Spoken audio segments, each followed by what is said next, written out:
June 8, 2012. Dici.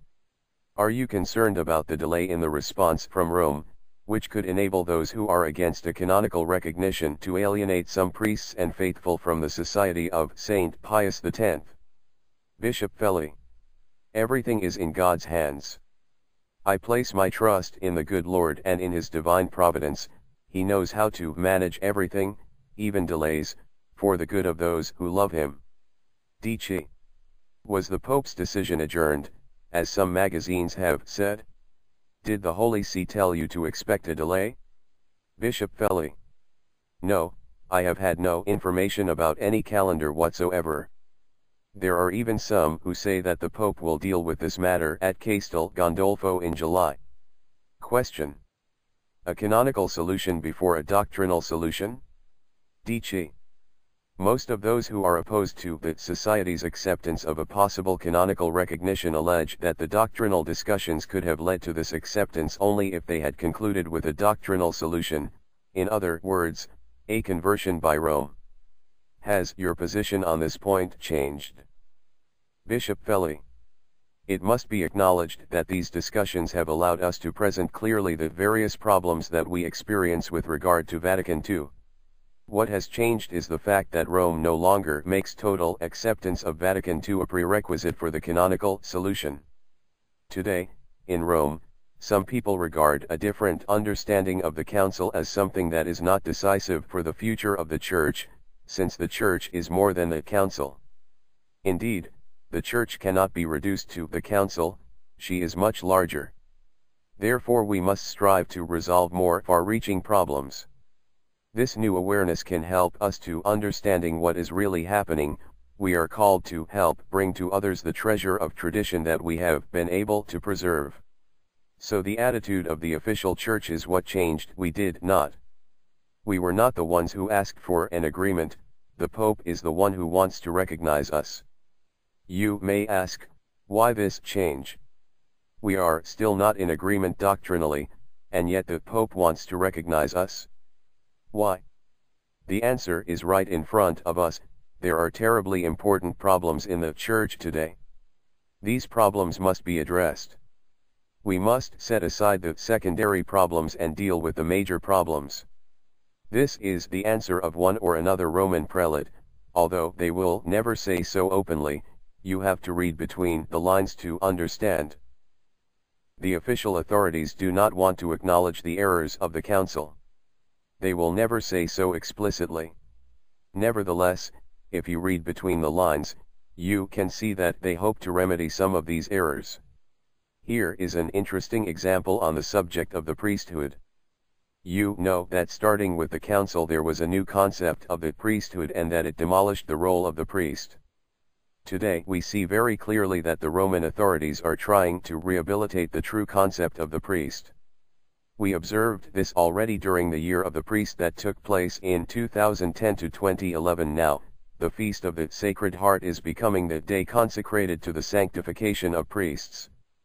For this occasion, a letter was published and an examination of conscience for priests was composed. One might think that they went to Icon to find this examination of conscience. It is so much along the lines of preconciliar spirituality. This examination presents the traditional image of the priest, and also of his role in the Church. This role is what Archbishop Lefebvre affirms when he describes the Society's mission, to restore the Church by restoring the priest. The letter says, the Church and the world can be sanctified only through the sanctification of the priest.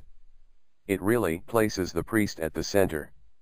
The examination of conscience begins with this question: is the first concern of the priest his own sanctification? The second question, is the holy sacrifice of the Mass, and that is the expression that they use, not the Eucharist, the synaxis, or I don't know what else, the center of the life of the priest. Then it recalls the ends of the Mass, the praise of God, prayer, reparation for sins. It says it all. The priest must immolate himself. The word immolate is not used, but rather give himself, sacrifice himself to save souls. It does say that. Then comes a reminder about the last things. Does the priest think often about the last things? Does he think to ask for the grace of final perseverance? Does he remind his faithful to do so? Does he visit the dying so as to give them the last rites? You see how, in a clever way, this Roman document clearly recalls the traditional idea of the priest.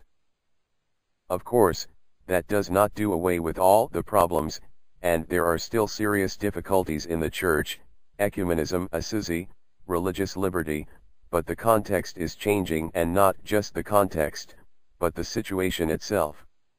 I would distinguish between the external relations and the internal situation.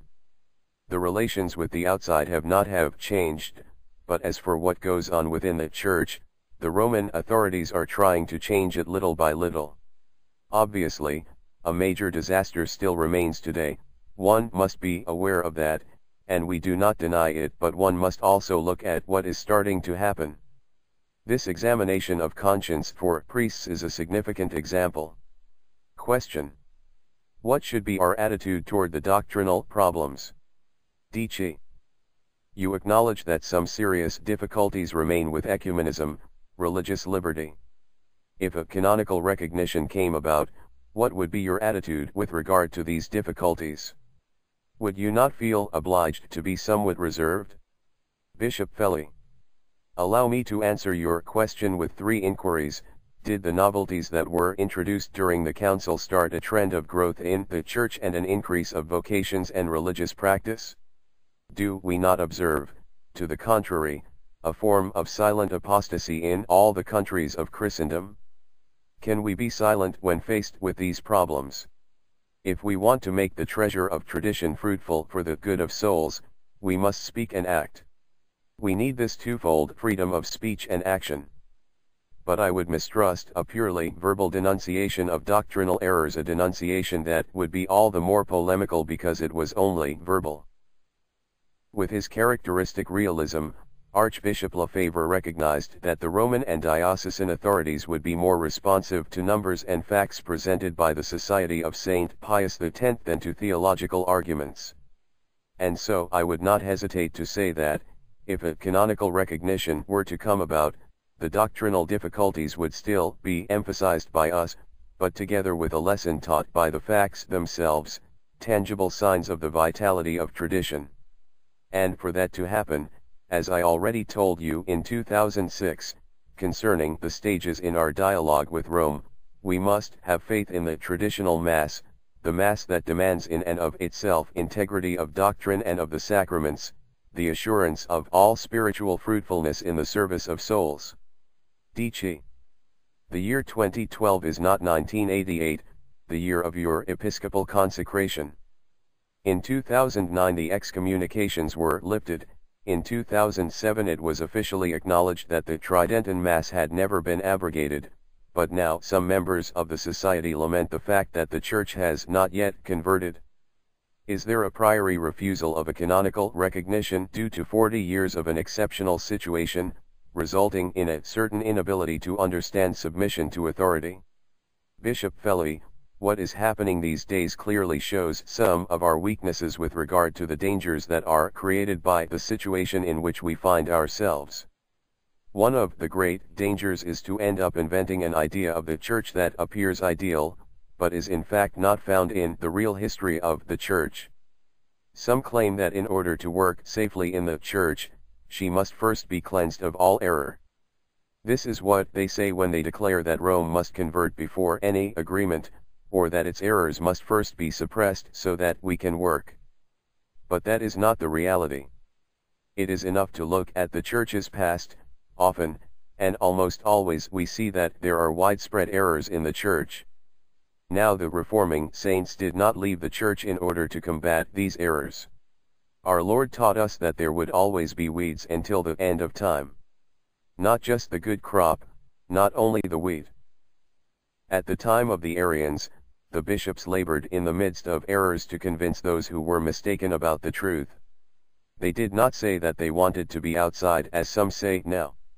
Of course, we must always be very careful about these expressions, inside, outside, because we are of the Church and we are Catholic. But can we for that reason refuse to convince those who are in the Church, on the pretext that they are full of errors. Look at what the saints did. If the good Lord allows us to be in a new situation, in close combat in the service of the truth, this is the reality that church history presents to us. The gospel compares Christians to yeast, and do we want the dough to rise without us being in the dough? In this situation, which some currently depict as an impossible situation, we are being asked to come and work just as all the reforming saints of all times did. Certainly that does not do away with the danger. But if we have sufficient freedom to act, to live and to grow, this must be done. I really think that this must be done, on the condition that we have sufficient protection. D.Ch. Do you think that there are members of the society who, consciously or not, espouse sedevacantist ideas? Are you afraid of their influence? Bishop Fellay. Some may indeed be influenced by such ideas, that is nothing new. I do not think that there are that many of them, but they can do harm, especially by spreading false rumors. But I really think that the main concern among us is rather the question of trust in the Roman authorities, with the fear that what might happen would be a trap. Personally, I am convinced that that is not the case. In our society we distrust Rome because we have experienced too many disappointments. That is why some think that this could be a trap.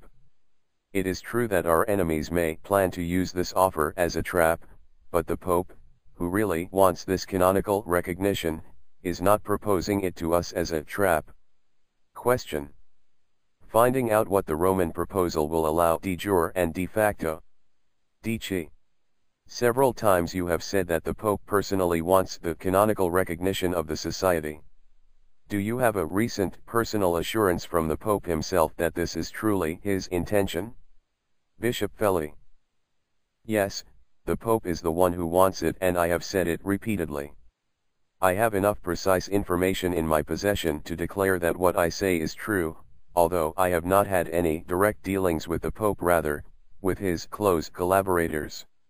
D.Ch. The April 14th letter signed by the 3 other bishops of the Society was unfortunately circulated on the internet. Does the analysis that it presents correspond to the situation in the Church? Bishop Fellay. I do not rule out the possibility of a development in their position. The first question for us who were consecrated by Archbishop Lefebvre was the question of the survival of tradition. I think that if my confreres see and understand that de jure and de facto the Roman proposal contains a genuine opportunity for the society to restore all things in Christ, despite all the troubles that continue to exist in the Church today, then they will be able to readjust their judgment, that is to say, with the canonical status in hand and the facts on the table. Yes, I think so, I hope so. And we must pray for that intention. D.Ch. Some people throughout the world, including members of the Society, have made use of passages from an interview that you granted to Catholic News Service. These passages seem to indicate that in your view Dignitatis Humani no longer poses a difficulty. Did the way in which this interview was edited change the meaning of what you wanted to say? What is your position on this subject in relation to what Archbishop Lefebvre taught? Bishop Fellay. My position is that of the Society and of Archbishop Lefebvre. As usual, in such a delicate matter, we must make distinctions, and a good part of these distinctions disappeared in the televised interview that had been reduced to less than 6 minutes.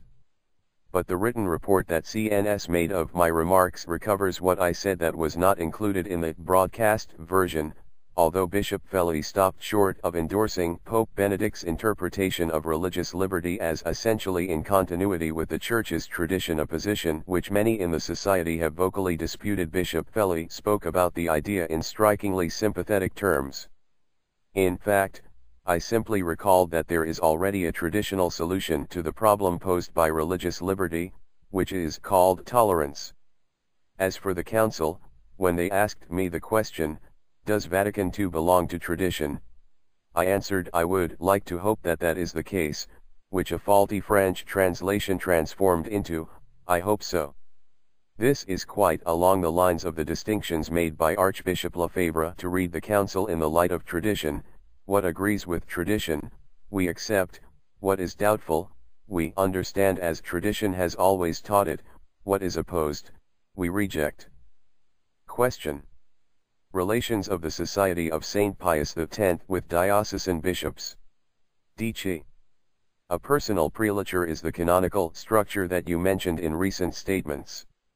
Now, in the Code of Canon Law, Canon 297 requires not only informing diocesan bishops but obtaining their permission in order to found a work on their territory. Although it is clear that any canonical recognition will preserve our apostolate in its present state, are you inclined to accept the eventuality that future works may be possible only with the permission of the bishop in dioceses where the Society of St. Pius X is not present today? Bishop Fellay. There is a lot of confusion about this question, and it is caused mainly by a misunderstanding of the nature of a personal prelature, as well as by a misreading of the normal relation between the local ordinary and the prelature. Add to that the fact that the only example available today of a personal prelature is Opus Dei. However, and let us say this clearly, if a personal prelature were granted to us, our situation would not be the same. In order to understand better what would happen, we must reflect that our status would be much more similar to that of a military ordinariate, because we would have ordinary jurisdiction over the faithful. Thus we would be like a sort of diocese, the jurisdiction of which extends to all its faithful regardless of their territorial situation. All the chapels, churches, priories, schools, and works of the society and of the affiliated religious congregations would be recognized with a real autonomy for their ministry. It is still true, since it is church law, that in order to open a new chapel or to found a work, it would be necessary to have the permission of the local ordinary. We have quite obviously reported to Rome how difficult our present situation was in the dioceses, and Rome is still working on it. Here or there, this difficulty will be real, but since when is life without difficulties? Very probably we will also have the contrary problem. In other words, we will not be able to respond to the requests that will come from the bishops who are friendly to us. I am thinking of one bishop who could ask us to take charge of the formation of future priests in his diocese. In no way would our relations be like those of a religious congregation with a bishop, rather they would be those of one bishop with another bishop, just like with the Ukrainians and the Armenians in the diaspora. And therefore, if a difficulty is not resolved, it would go to Rome, and there would then be a Roman intervention to settle the problem. Let it be said in passing that what was reported on the internet concerning my remarks on this subject in Austria last month is entirely false. D.Ch. If there is a canonical recognition, what would happen to the chapels affiliated with the society and independent of the diocese? Would the bishops of the society continue to administer confirmation and provide the holy oils? Bishop Fellay. If they work with us, there will be no problem. It will be exactly as it is now. If not, everything will depend on what these chapels mean by independence. D.Ch. Will there be a difference in your relations with the Ecclesia Dei communities? Bishop Fellay.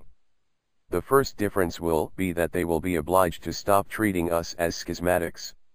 As for future development, it is clear that some will draw closer to us, since they already approve of us discreetly, some others, no. Time will tell how tradition will develop in this new situation. We have great expectations for the traditional apostolate, just as some important personages in Rome do and the Holy Father himself. We have great hopes that tradition will develop with our arrival. D.Ch. Again, if there is a canonical recognition, will you give some cardinals in the Curia or some bishops the opportunity to visit our chapels, to celebrate Mass, to administer confirmation, perhaps even to ordain priests at your seminaries? Bishop Fellay. The bishops who are in favor of tradition and the conservative cardinals will come closer. One can foresee a whole development, without knowing the particular details. And certainly there will be difficulties, too, which is altogether normal. There is no doubt that people will come to visit us, but as for a more precise collaboration, such as the celebration of Mass or ordinations, that will depend on the circumstances. Just as we hope that tradition will develop, we hope to see tradition develop among the bishops and the cardinals. One day everything will be harmoniously traditional, but how much time that will take, only God knows. Dici. While awaiting the Roman decision, what are your interior dispositions? What dispositions would you wish for the priests and the faithful who are devoted to tradition? Bishop Fellay. In 1988, when Archbishop Lefebvre announced that he would consecrate 4 bishops, some encouraged him to do it and others tried to dissuade him from it. But our founder kept the peace, since he had nothing in view but the will of God and the good of the Church. Today these are the same interior dispositions that we should have.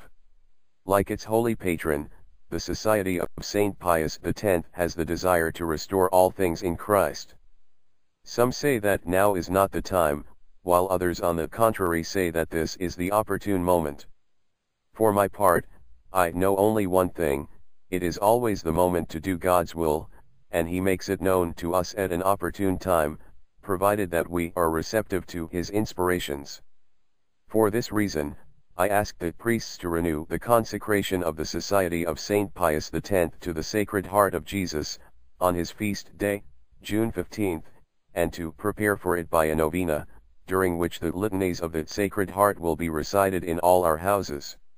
Everyone can join in asking for the grace to become docile instruments of the restoration of all things in Jesus Christ. The end. Goodbye. Dici number 256 dated June 8, 2012.